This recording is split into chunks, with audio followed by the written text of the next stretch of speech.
So Michael, let's get into it, man. Let's go. This book is extraordinary. Thank you. I'm not just saying that to give you a shameless plug, though you can get the book for $24 right at that table later on. No, but for me, what was just so amazing about it is you being so vulnerable and so transparent with everything, with your journey, and that journey includes, being able to overcome internalized oppression through racism, being able to overcome your own sexism, misogyny, being able to overcome your own homophobia, being able, to arrive at this point where you're able to navigate this world that is, so entrenched in white supremacy and patriarchy and heteronormative culture. Mm-hmm. And yet you begin that with, you begin sort of that journey with one question. It was, how do you learn to be a black man in America? Mm-hmm.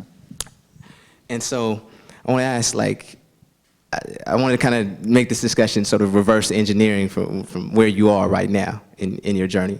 And to do that, I'm going to read this wonderful passage from your book that when I read it, I was like, F this dude, because I wish I would have stole it. But anyway, it says, I'm a black boy who became a black man in America, and I got the chance to ask myself what that means.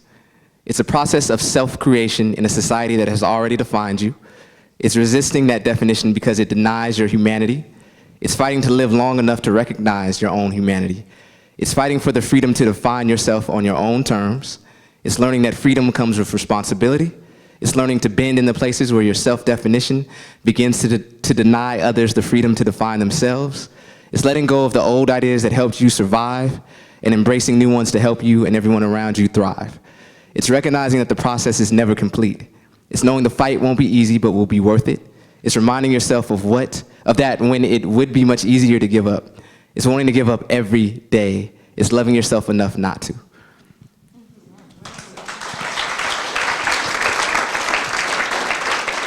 That revolutionary fire, the boy Cornel West. No, but so I want to get into what is it that led you to ask yourself that question? Because so many times in America, we say this is where America is where self-criticism and self-analysis, I should say, self-reflection goes to die. What made you ask yourself that question? Thank you for that. I would start with where you started and say that I haven't overcome anything, right? I think that that's first recognition is that we are still mired within these systems, and we are always on the process of unlearning something and replacing that with lessons of love, equality, and justice if we're doing the work properly. So with that, the question arises when George Zimmerman killed Trayvon Martin, right?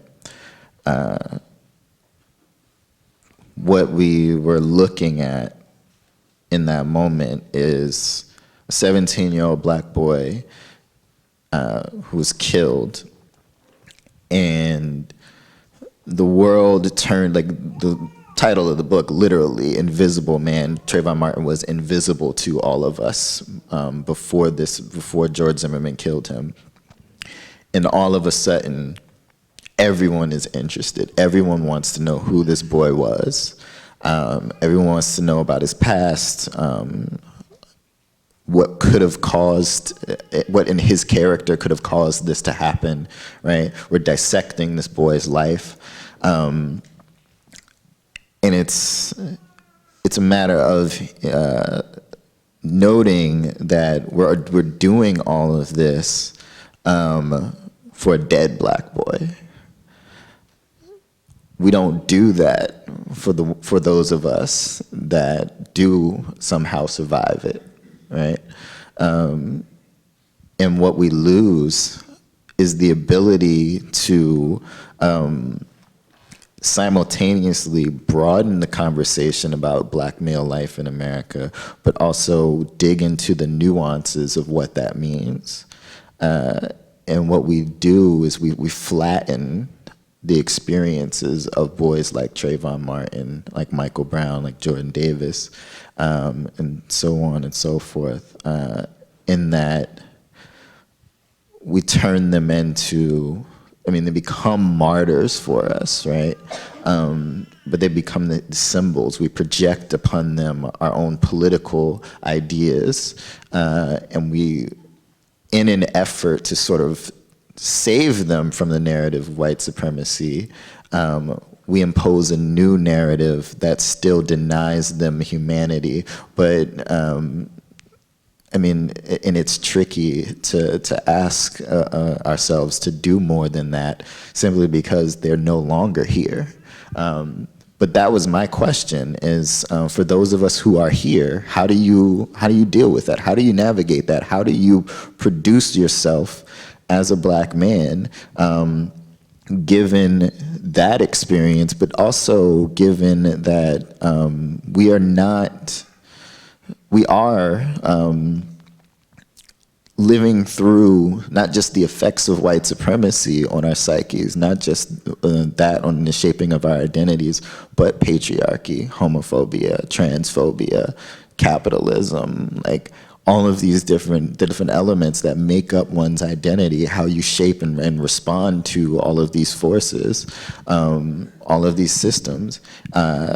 And what I wanted to do for this book was use my own experience to anchor us, but to provide sort of a blueprint for what that self-interrogation looks like. It's taking account of all of the things that have influenced you, all of the moments in your life, the moments in the larger cultural context, social political context, that you've absorbed, all the ideas that you've inherited that have been passed down to you, to say, are these the things that make me the kind of human being that I want to be? And it's for me in the particular context of being a Black man, because that's who I am, right? And I don't want to erase that at all. I'm happy to exist in that body. It's just a matter of questioning the world that produces someone like me. Okay. When you talk about sort of the self-interrogation, you talk also in your book about sort of a script that, like, many of us is sort of internalized and followed. It's that the creation, you say, one of America's worst and greatest in some ways creation is the nigger, you say. And let me just read a passage. Yeah. It says, you say, "The nigger is America's greatest asset and its biggest fear. The nigger represents the bottom, from slavery to incarceration, America's most reliable source of exploited labor. The nigger generates profit that America feels no obligation to share. The nigger is reminded of its possession at the bottom by being shuttered off in the worst neighborhoods with the least amount of resources, while being told to be grateful for America's benevolence. And so long as the nigger exists, America can say to its other exploited populations, at least you aren't the nigger."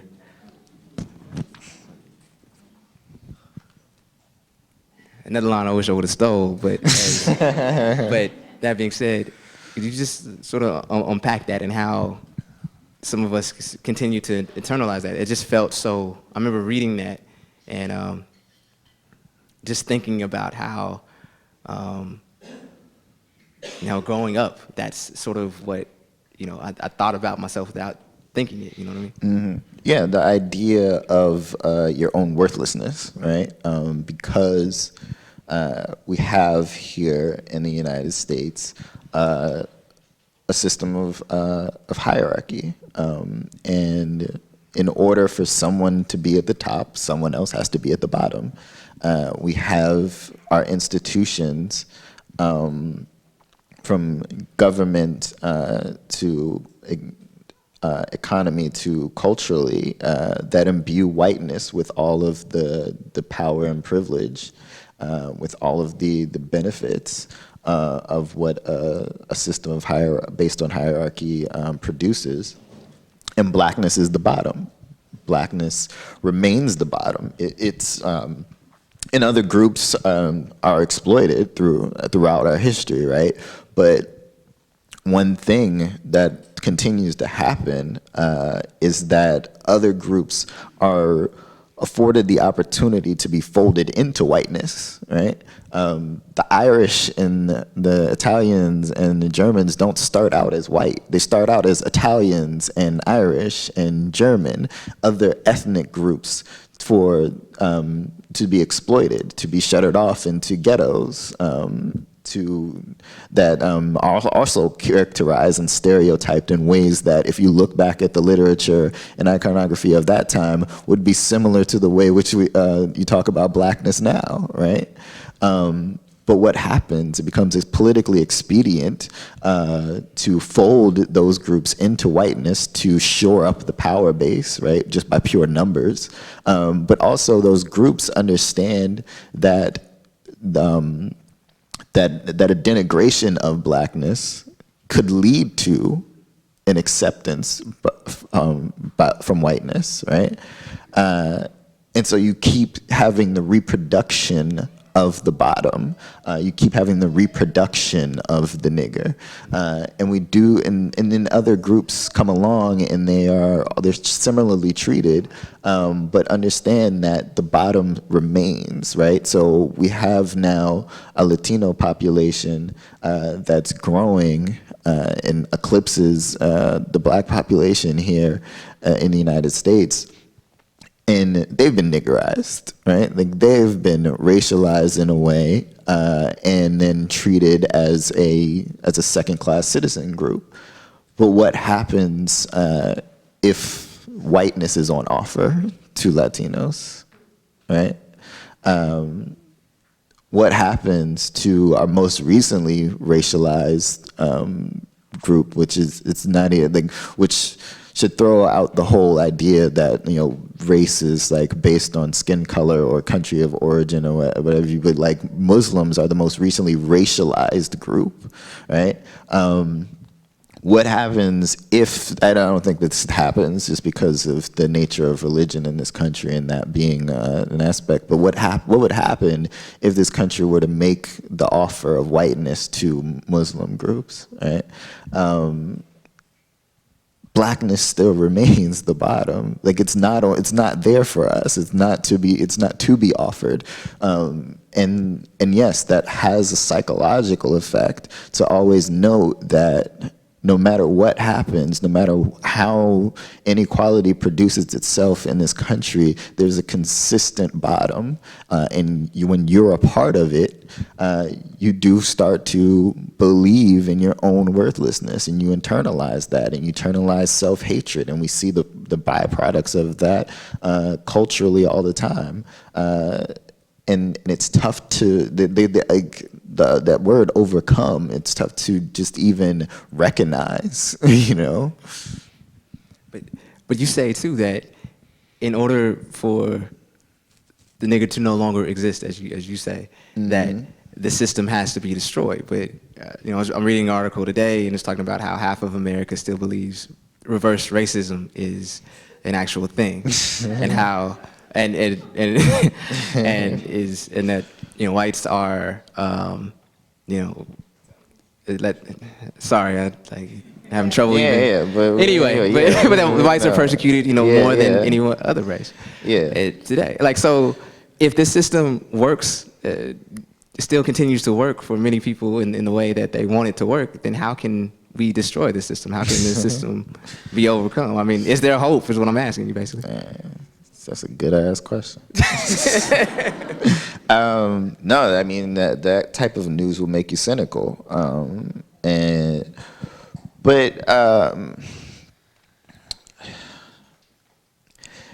Yeah, like the question of will it ever happen is one that I don't know, right? But what I say is we do the work now, not because we'll be the beneficiaries of it.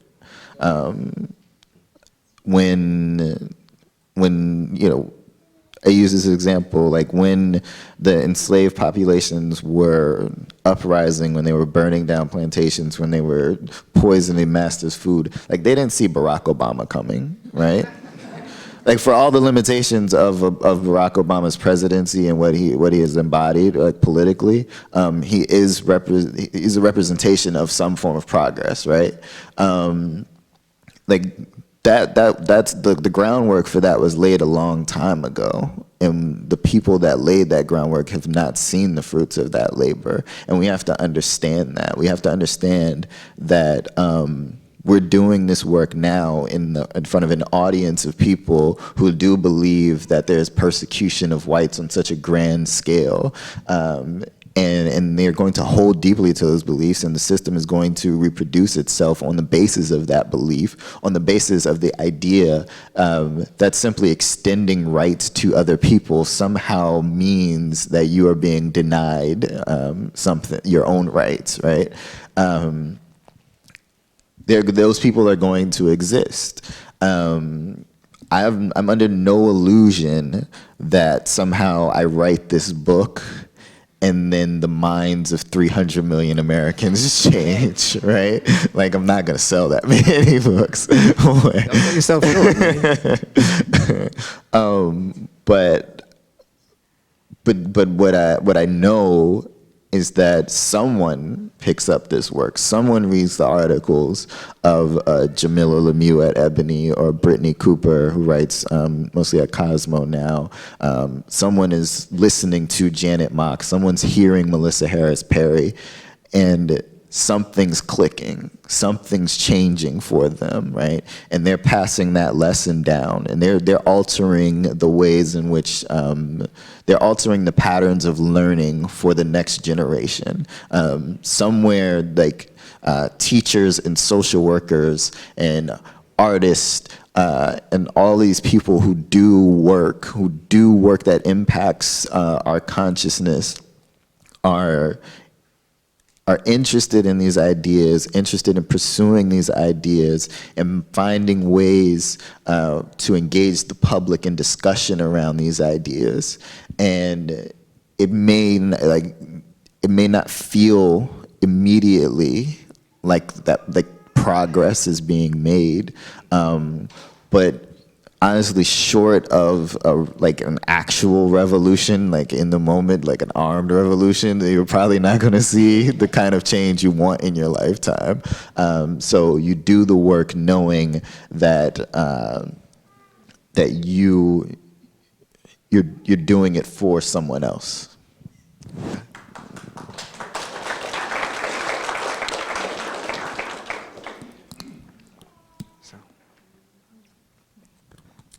So, in talking though about and moving real quick to other forms of oppression, and you say that many times, even in our own oppression as Black males, we've forgotten those that we oppress.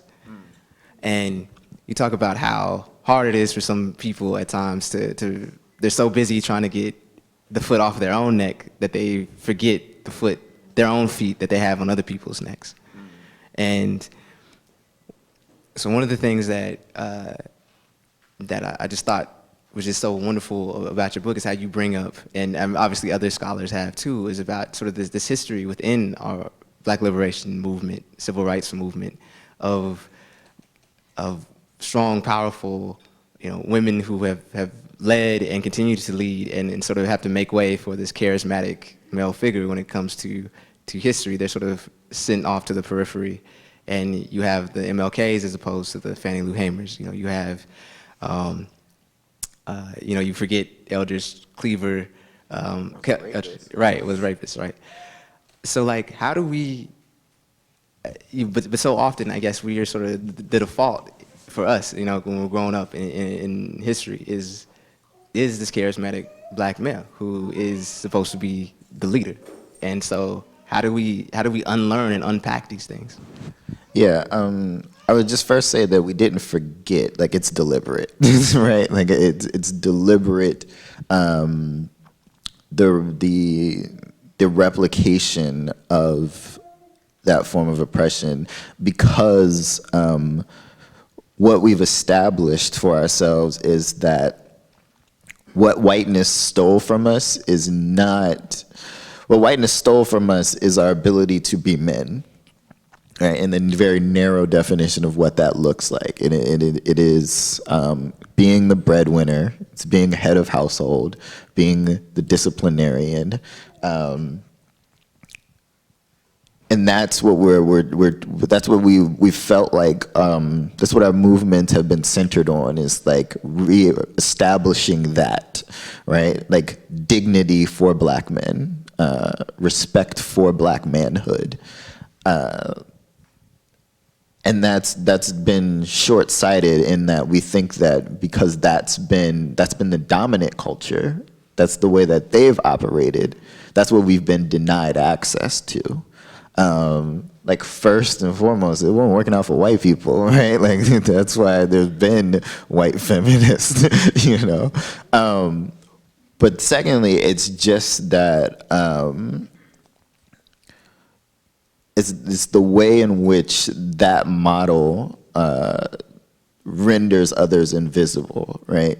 So if what we're fighting for has essentially been the return of Black men to the head of household and to be the providers, right? Then one, it's heteronormative. We've written out of existence folks who are same gender loving couples or people who don't even want to couple, right? Like, and that is delegitimized in our minds other formations of family. And then what we've also done is convince people of the deficiency of the family structures that we formed in response to the breaking up of our families, right? So since slavery, since Jim Crow, since prisons have been taking Black men out of households, we've formed new ideas of what that family structure can look like and what the care in those communities can look like. But we've then we've told the people forming those structures for their survival that somehow that's deficient, that somehow you're missing something. Even if all the love and care is there, because the man is not there, you're missing something. And now imagine being told as a child that you're missing something and that your family structure is deficient. You believe that you yourself are deficient and inherently something's wrong with you, right? So those are the lessons that we're passing on. But also, there's so many structural issues there around, like, if what we want, when we talk about Black men returning to the head of household, part of that is an economic issue, right? Because we will point to how single parent-led households or woman-led households are more likely to experience poverty. Well, that has to do with the fact that you don't pay women, right? Right? So if women's wages are depressed, then of course they cannot care for their families, right? But also, that doesn't take into account, I'm just like, where are all these Black men with jobs, right? Like, if you looked at the unemployment numbers for Black men, they are consistently in the double figures. So what are we talking about? It doesn't take into account that, like, other ideas about what care could look like in terms of structure. So when I say, like, getting back to what you're talking about in terms of movement space, if that has been your ideal, then yes, you've tried to replicate it in movement spaces as well by, like, having essentially a father figure lead you. This messianic father figure is going to lead you, is going to be the patriarch of the entire movement, right?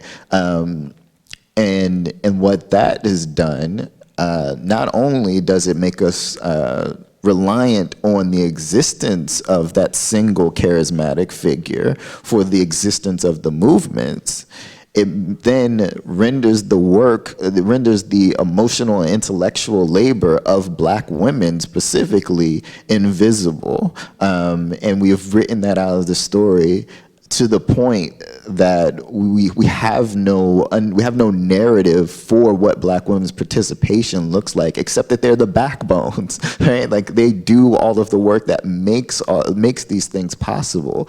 And in response to that, I think that what you're seeing now with this generation of activists and intellectuals, particularly engaged in like Black Lives Matter movement, is not even that we're trying to elect new faces, like a new leader, right? And say, well, we used to have a charismatic Black cis hetero man, but now what we're going to do is we're going to get a Black trans woman to be the leader, right? Where they're implementing the horizontal style, leadership style, in which everyone feels that they have an equal voice and an equal say in what this looks like, in modeling a form of democracy that they've not experienced in a larger culture. Right. But with that being said, though, one of the criticisms of the current day movement is that even though it does make more space for leaders that aren't just the run-of-the-mill straight Black Messianic males, at the same time, it highlights the deaths of Black males many times over those of Black women and those from the LGBTQ community. Like, yeah. So so it seems like, how do we just stop replicating that right now? Yeah. So that's certainly true, that what garners the most attention is when we're talking about the deaths of young Black men, right? I think in movement spaces, you'll find that people are doing the work of inclusion, and not just inclusion of like this depressing list of names that we have, but of the issues that affect all of that affect the most marginalized, right? The most marginalized identities. The problem is, though, that particularly when you're trying to use media and people's sympathies as an organizing tool, people respond to the narratives that they're already familiar with, right? So we don't have a script right now for what it looks like to be a Black woman and be sexually assaulted by a police officer, and what the community's response to that is supposed to be. We know it happens, right? Or we know it happens now, particularly with what happened with Officer Holtzclaw in Oklahoma City, right? Like, it's 13 victims there, right?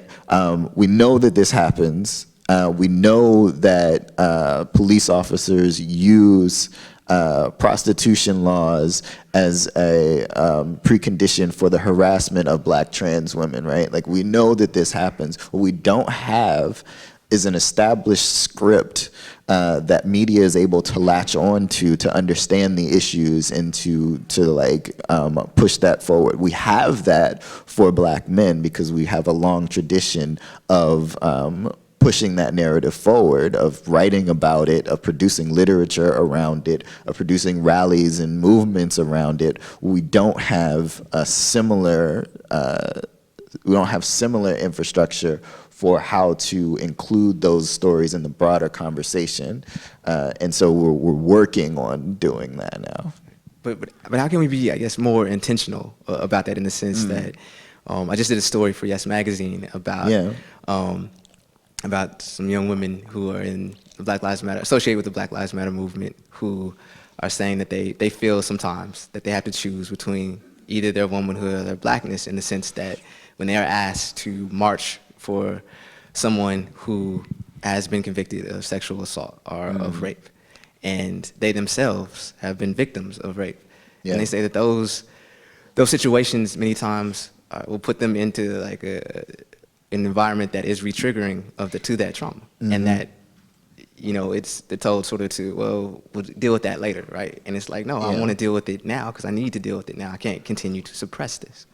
Right, it must be dealt with, and it can't be written off as divisive because it's not. It is the heart of liberation work, and I think that falls on Black men to stop doing that, to stop responding to it in that callous way.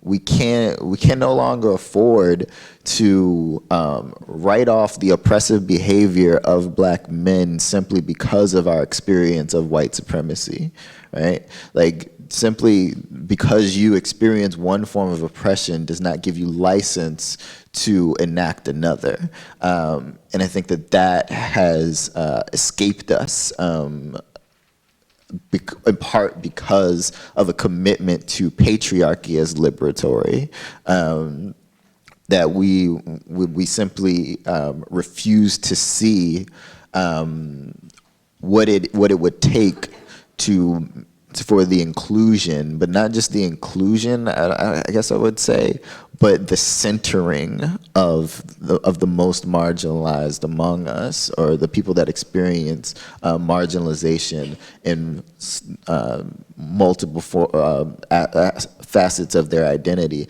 I think that Black men have to understand, particularly in these movement spaces, that a politics that seeks liberation for oneself is not liberatory. That's a politics of selfishness. Okay.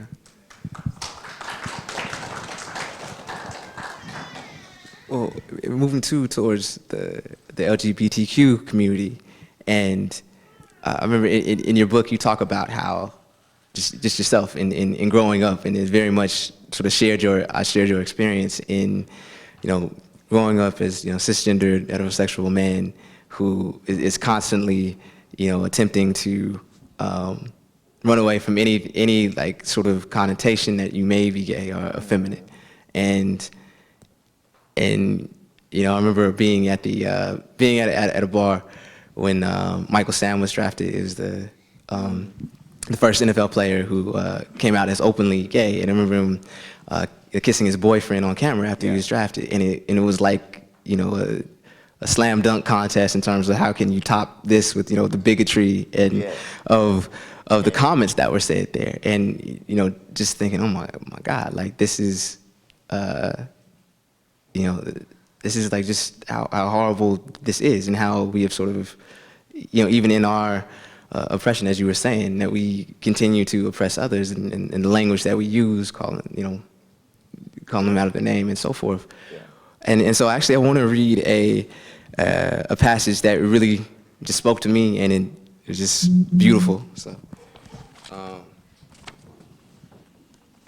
it says, "It's a recurrent theme in some Black nationalist circles that homosexuality is a white thing, that Black men who identify as gay are aligning themselves with an unnatural white creation meant to undermine our collective manhood. Black gay men, weak, deceptive, traitors, invisible, yet they have and continue to stand up for a Black liberation that has failed to imagine them.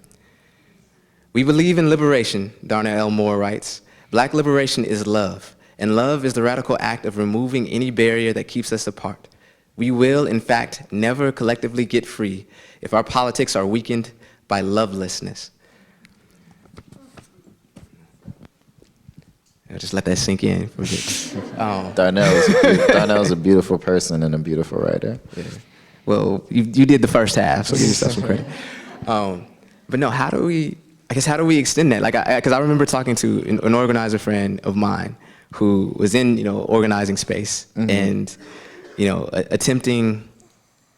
attempting to sort of deal with some of the things that he had, his own homophobia and his own transphobia, and he's saying, he's on the verge of tears, and he said, I am trying hard to understand this, but it is almost instinctual for me to want to get away from somebody who, like, it is almost instinctual for me, because that's the program. And yeah, it probably is, because homophobia, like, as a boy who grows up in America, like, that's just the air you breathe.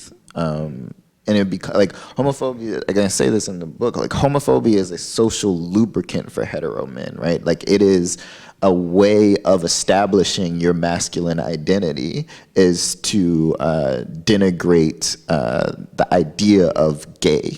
And it's in the way we use the word, right? The way in which we will deploy that word, gay, to describe everything in our lives that is distasteful, right? Like everything becomes gay if we don't like it.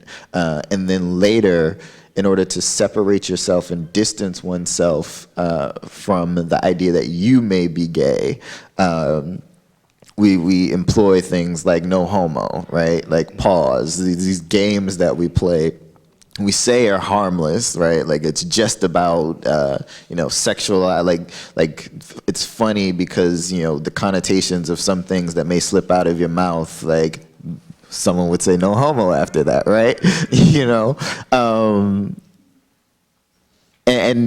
What we don't take into account is one, the idea that we're making the world hostile for someone else, right? That this very same gay men that we're denigrating exist right in the same spaces with us and are afraid to express that part of their identity, right? And so what does it mean to live in that kind of fear? And I think that in the particular context of talking about black gay men, that passage that you read, like it relates back to what I was saying earlier, in that we've bought into the idea of patriarchy saving us, right? So we see black gay men as a double betrayal, right? In a lot of ways, and that like the idea of asserting one's own masculine identity on the basis of denying another humanity, right? So do we really want that to be the center of who we are? And I think that's the question that we don't get at in the way that in which we respond to things, in the way that our language shapes the culture that we produce, that makes it fearful. And then I think that we find ourselves, and I explore this in the book, getting to, like, some of us who get to a point where we think we've abandoned homophobia, right? And we think, oh, well, no, I support marriage equality, right? Like, I'm okay watching Brokeback Mountain, right? My best friend. Right.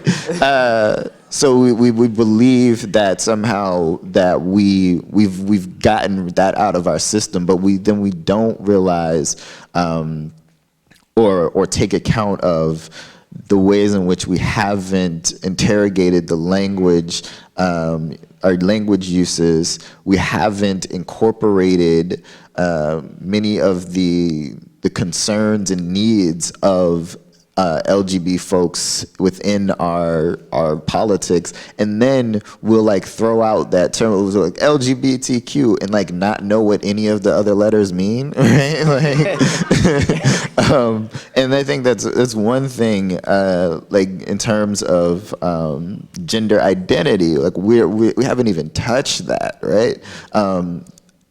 And this for me is where social media has been so vital, because if you were to press me 8 years ago, before Twitter was like an incredibly vital part of my life and like my media diet, I probably would have told you all kinds of transphobic jokes, and I would have thought they were hilarious, and you would have laughed right along with me. But in the age of social media, it's not a safe space, and I don't think safe spaces really exist for marginalized people, but it's a safer space for folks to speak up for themselves, right? and the pushback is real and in real time. And I learned what cis and trans meant by engaging Twitter, right? And I had no idea, and I didn't have that language before. And the idea of gender identity, the right language around sexual affirmation surgery, right? And then understanding that not every trans person goes through surgery or medication, like the role of presentation, like all of these things that I just would have never had access to that like are being put in front of me now. And you have, like, again, what it should do is make you deeply uncomfortable. And I think that that's the seed of change, is when people are very uncomfortable, because you should look back on your own behavior and you should be appalled, you know. And then you should add, the next thing that you do is say, how do I get better? And it's a learning process continually. It's an unlearning process, because so much of it is indoctrinated in you as a means of replicating these systems. So once you've gotten uncomfortable and someone has unseated you from from the comfort of privilege, what are you willing to do to change that? And what are you willing to let go of? What are you willing to lose? But how do you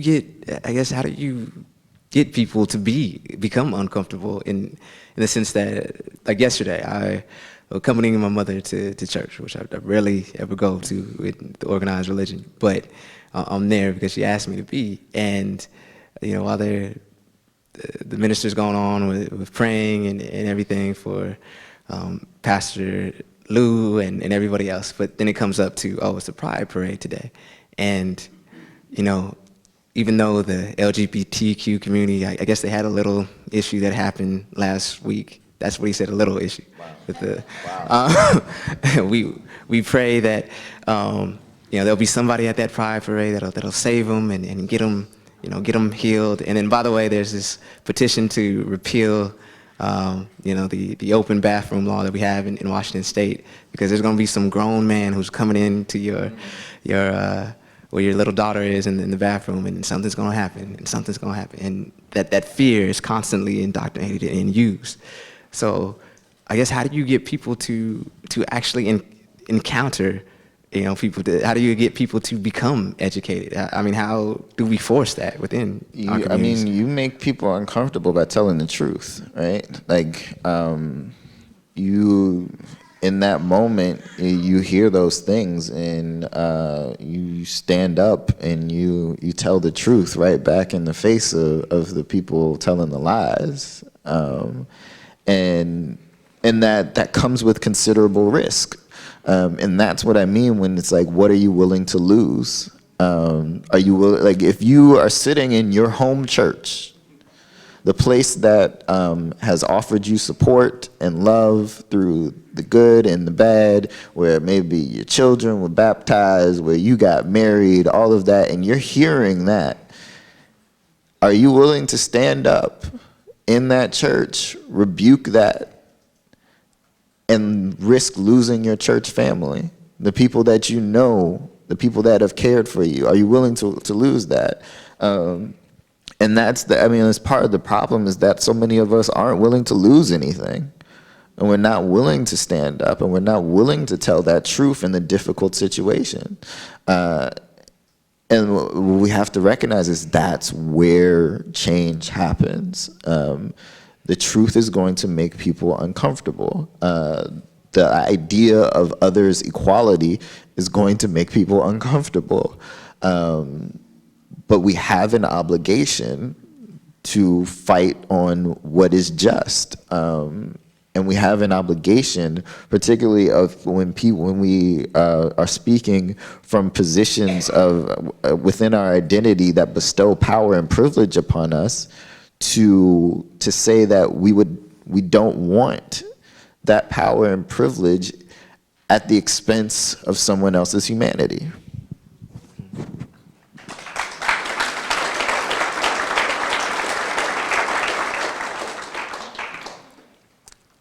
Now, you talk a lot in your book about how respectability politics sort of plays a role in excluding, so many communities from the struggle. And one of the things that kind of, came out to me is like, respectability politics. I remember growing up believing, similar to you, I guess, when you were growing up, that was the only way you could really change things. It was, to work twice as hard, to be considered, half as good, to, be accommodating, to not be the angry Negro, to not be rage-filled. Mm-hmm.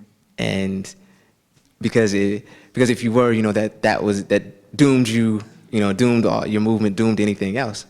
So like, could you just talk a little bit more about, where you see respectability politics as it stands today?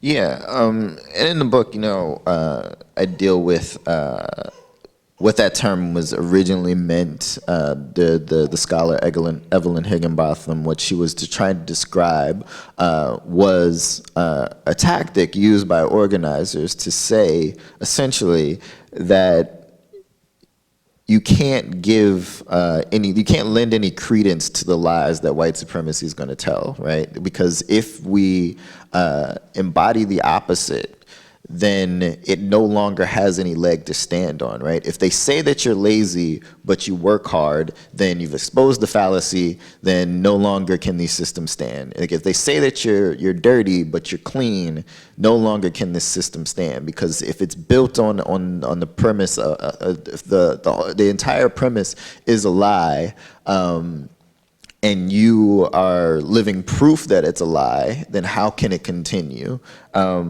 But that doesn't take into account the way in which oppression works, right? Particularly when we're talking about racism, because what happens is you just alter the rubric for what is deemed respectable, right? And when blackness itself is already defined out of respectable, we can never achieve enough level of respect to be accepted by the system, right? So like if tomorrow, like today they say like, well, you just need to, if those kids would pull up their pants and they would learn proper English and they got haircuts and they got the gold teeth out their mouth, all of whatever, they stopped listening to that rap music, whatever, then they would have so much more success, right? They would be so much better off. But you know what would happen tomorrow if every black child in America had a three-piece suit? Suddenly, you would, like, three-piece suits would be the marker of thugs, right? Because that's the way that it works. Right. That's the way that this works. So the idea that you can accommodate white supremacy, that you can accommodate oppression through an altering of your personal behavior is just one that doesn't hold up to our history. And so respectability politics, essentially that belief put into work, is that we can, through our own merit, overcome systems of oppression, right? Like it's essentially seeding, it seeds one to the white racist imagination about who we are, but it seeds also to essentially the inevitability of these systems, as if they cannot be dismantled. You just have to do what you can to prove your worth within it. And that's not an idea that I support or buy into, because we've proved time and time again what our worth is. We've proved, like, the fact that so much of our intellectual and artistic labor has been stolen from us, right, should show just what our worth has been. The fact that our physical labor built the infrastructures on which this country's wealth is built, you know. So just the idea that that we don't know what we're worth, right? And that if we work hard enough, we can all be Barack Obama. Right? Barack Obama says that, right? Right. Yeah, essentially. But that's not the way that this works. There's not enough room up there. And there are not enough places for tokens of exceptionalism. Right. Didn't you say, I think we were talking, and you said there's not enough tokens to ever make enough change. Right. Yeah. It's absolutely. I like that. I came with that on the spot. No, I know we're coming to the finish line in terms of opening up the questions to everybody. But I did want to talk, especially because, Town Hall is known for where the woke white progressives come to. So many woke white folks in here tonight. No, but you talk, and the word like allyship, gets passed around so much, but you don't necessarily buy into allyship. You buy into what you call being an accomplice. Could you talk about that? Yeah, and that's language that I got from Darnell Moore. Because allyship requires nothing of you, right? Other than your announcement that you are an ally. You don't have to sacrifice anything, right? And that's the problem. That's what I was getting back to earlier about how we are unwilling to lose anything in the pursuit of justice, right? Like we want everything to remain the same, but we want it to change, right? What I'm more interested in what I, as someone who experiences like cis hetero and class privilege in various ways, is what are you willing to lose? And that's accomplices. If you and I go rob a bank together, we both gotta go to jail, right? And that, as imperfect as that metaphor is, what I'm saying is that you have skin in the game too, right? In that situation, the ally would just be standing outside like, yeah, go ahead, rob the bank, right? I support your right to do it. And what use is that? What use is that to struggle? I just think that we have to know that we are, as people committed to these ideas of equality and justice, know that we are beneficiaries in certain ways of systems of oppression and decide to divest ourselves from those systems. And that's what an accomplice is willing to do. And then you're going to lose friends. You're going to upset people in your immediate life, and that's just like the interpersonal things. In a broader context, the disrupting of that and being an accomplice means that we're going to lose, people are going to lose jobs, right? Because we have systems built on the oppression of other people. Are we willing, and for me, it's that's what the restructuring of the everything is to ensure that when people lose the oppressive jobs, we're replacing those with things that are focused on the principles that we espouse. I think that people don't see that other step, and aren't willing to do the work to get there. And so you scream and shout your support from the sidelines, and you're not willing to accept the bumps and the bruises and the loss that one will incur by being a true accomplice to movement building. Thank you.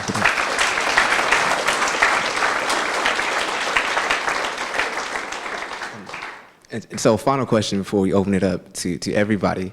You talk about the need many times to change narratives and our role in that as journalists and writers and reporters. And I ask this question mainly because I have interns in the audience, and I can't pay them, so I'm just they can get their question asked by a world-renowned author here. Shout out to Ellis and Kelsey. Are y'all out there? I'm embarrassed. Okay, thank you. Ellis and Kelsey demand payment. Yeah. He don't know what he's talking about. He don't know what he's talking. No, no, but You are being an ally, not an accomplice right now. I'm gonna have to revisit that later. No, but what is our role? Where are we to play in this dismantling of the system? I mean, narrative is where it is. Narrative shapes people's understanding of what the issues are, who the players are, and what they need to do, and in building alternative narratives to the dominant one that has been invested, it has been imbued with the markers of oppression, is vital. Like we have to give people we have to offer other ideas to people, right? Or else we rehash the same old ideas and try to expect new results. I mean, if I'm not mistaken, that's like close to the definition of insanity, right? So yeah, our role is producing sanity. I dig it. All right. Well, with that, we're going to open it up to the audience. Some love for Mychal.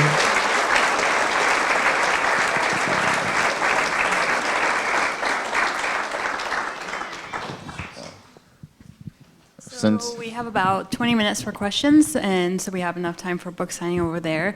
A reminder to use one of the mics on either side of the stage, and since we have a limited time for questions, keep them brief and in the form of a question. That would be great. Thank you. Yeah. And since the lights are up, I'm just going to take a liberty now and just like take a picture of this because this is amazing. Thank you so much. Can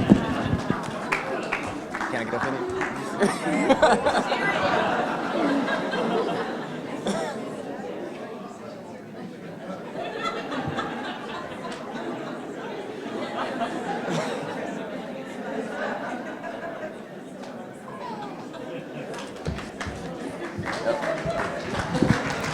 That's going on the gram.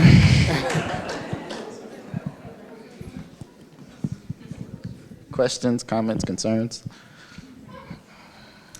Hi. Hello. My question is, as groups that are oppressed by cis straight black men, like queer black women, how do we have dialogue? How do we interact with black men in a way that is not traumatic and a way that is constructive to both parties? I don't know. I don't know if I buy into the idea that it's not going to be at least somewhat traumatic, right? Like, there's a lot to be discussed. There are a lot of feelings to be hurt.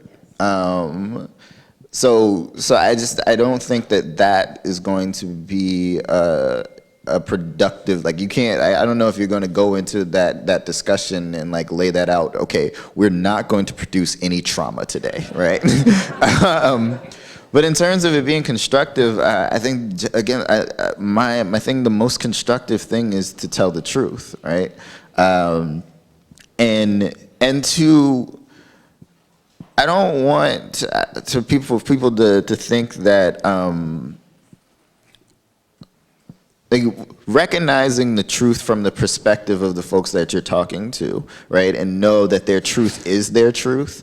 But for cis hetero black men, understanding, opening up the idea for them that their truth has been informed by their relation to being an oppressor. Right? And I think that that's difficult to hear, and it's going to produce some trauma. But it's vital a piece to get people to understand, and how to break that down. That's workshopping, that's dialoguing, that's writing. That's the work that we're all trying to produce, I think. And it's difficult because, again, people don't like being uncomfortable. And also people are lazy, right? Like, if I already know what I know, I'll just go and like seek out the information that reifies what I know, and it's hard to break through that understanding. I would say, meet people where they are with the language that they understand and the cultural language, the cultural dialogue, and cultural markers that they understand. Like I witnessed when I spoke at one of my friends, his church a couple of years ago, and they were having a dialogue around like that term thought, right? Like, and these boys were just like, I hear you, but like, what I'm saying to that is, I'm only describing her as that based on her own behavior, right? And the counselor there was like, okay, but what about what we discussed with Trayvon Martin and the judgment that other people were making on him based on what he was wearing, right?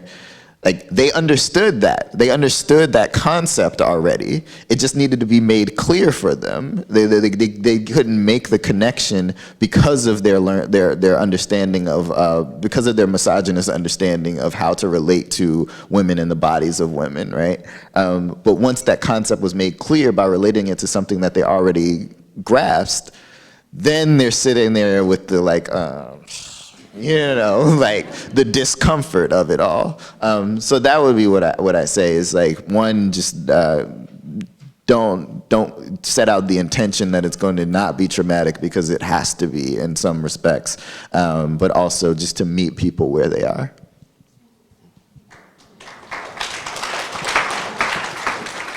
Hi. Hello. I have the opposite question. I have no problem inducing trauma. All right. The problem I seem to have is living here in the great Northwest, where educated black men are treated as unicorns. And they're oh so special and individual and coddled and affirmed and promoted. What black man you talking about? I know 3.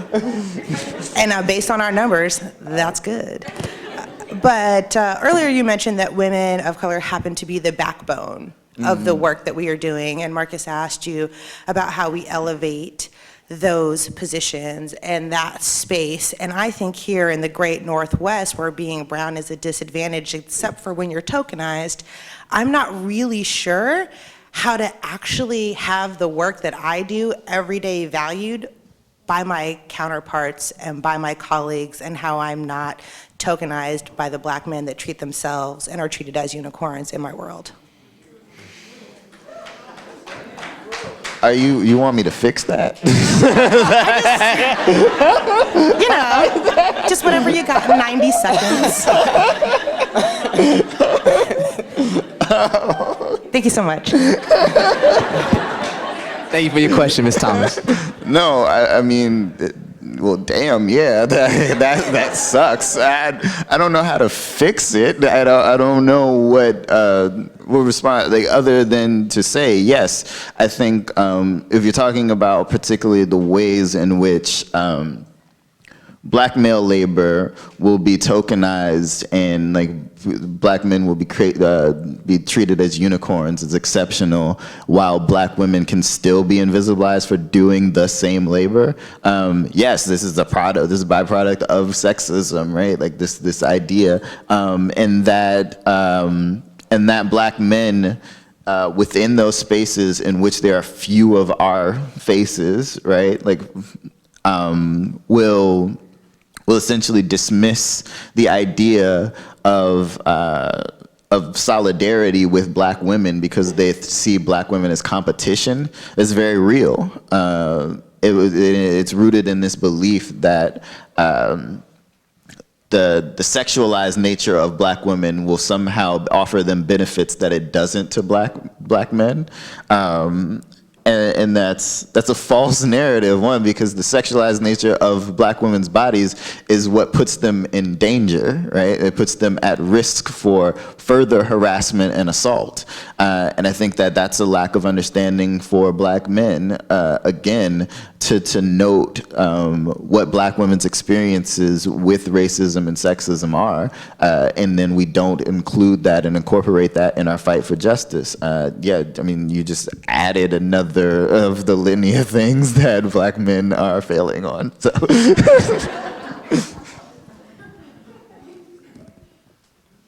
Thank you very much for coming out tonight. Thank you. Thank you. So my question was, when you spoke about what do you have to lose in terms of patriarchy and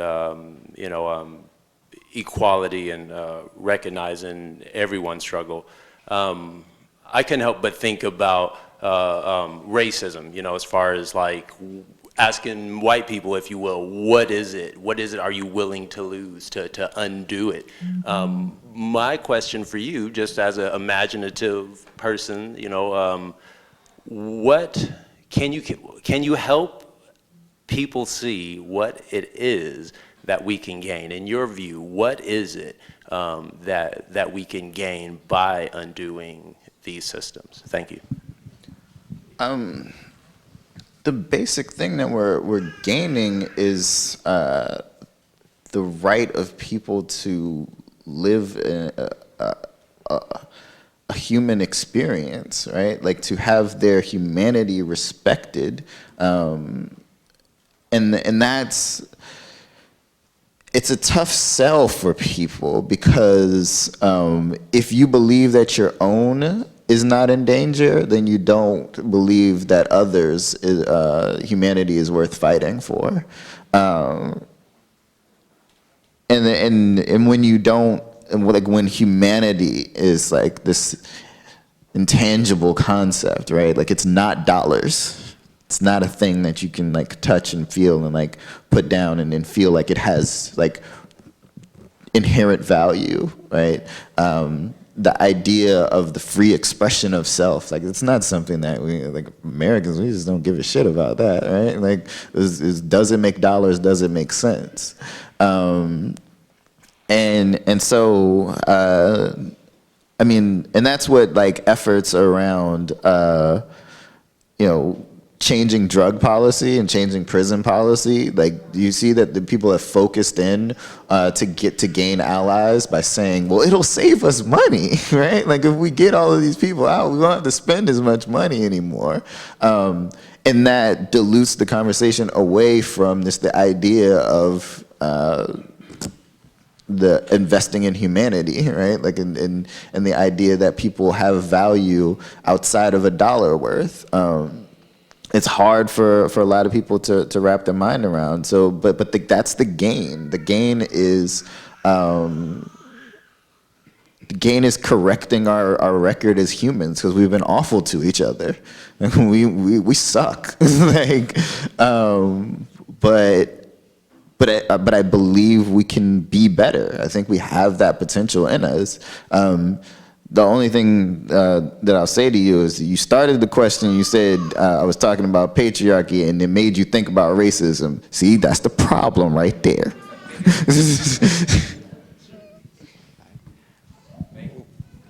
think we got time for one more question. I saw Amir Islam in the back sneak in. Did you? Oh, was there another? Oh, I'm sorry about that. But sorry, man. I did not see you. I'm sorry.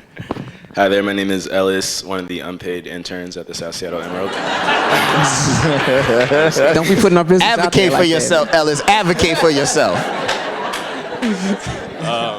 My question relates to the last question Marcus asked in terms of your audience, both as a writer, specifically of a book pertaining to your experience as a Black American male, but also as a journalist. And there have been a lot of sort of pieces reflecting on a lot of the many excellent Black journalists in our country today, like some of whom you work with at The Nation, and this idea that in order to be considered a successful Black journalist, you have to cover issues pertaining to further than just the Black community, and this idea that a lot of black writers are kind of just ciphered into like, you know, the broad category of urban issues, you know. And so my question is just in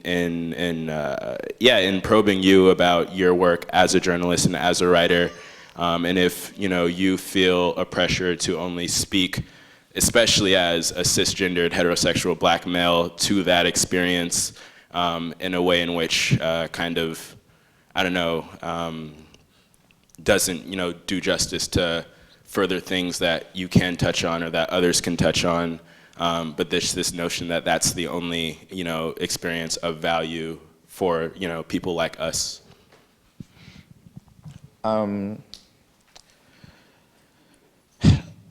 One, I'm in a very privileged position as I write whatever I want to for the nation. But with that said, I feel no pressure. I feel an obligation. I do this work not because, like, I was a writer and looking for a job. Someone said, well, you can only write about race. You can only write about racism. That's the only thing that I'm going to accept from you, right? And I do it because these things exist in the world, and writing is my tool to fight it. And in terms of entering into a conversation about the structures of white supremacy and racism, what I've found my work to be is broadening the scope of racial justice conversations, right? So that I'm not just talking about when Michael Brown was killed.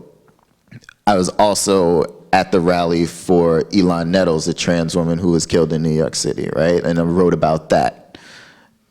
And I'm talking about Sandra Bland, and I'm including all of these different narratives because for me, I think that not only is the obligation and responsibility for me as a writer to use my talents for the end of systems of oppression that I've felt in my own life, it is the obligation and responsibility of someone who believes in equality, justice, and freedom to use those same talents to highlight and fight for others. And that is something that I won't relinquish and something I won't cheapen by saying that someone pressured me into this. Not to say that I don't understand other people's concerns around that, but for me, the fight is more vital.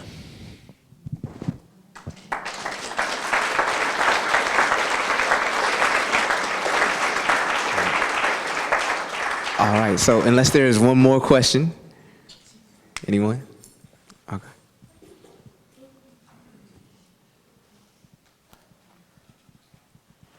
Thank you for speaking tonight.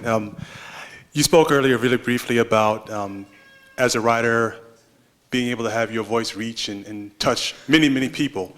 I was curious what your thoughts are in doing the work and having those one-to-one conversations and sometimes experiencing that pain when you realize someone just doesn't get it. Have you had that experience? And what do you say to people who try and fail?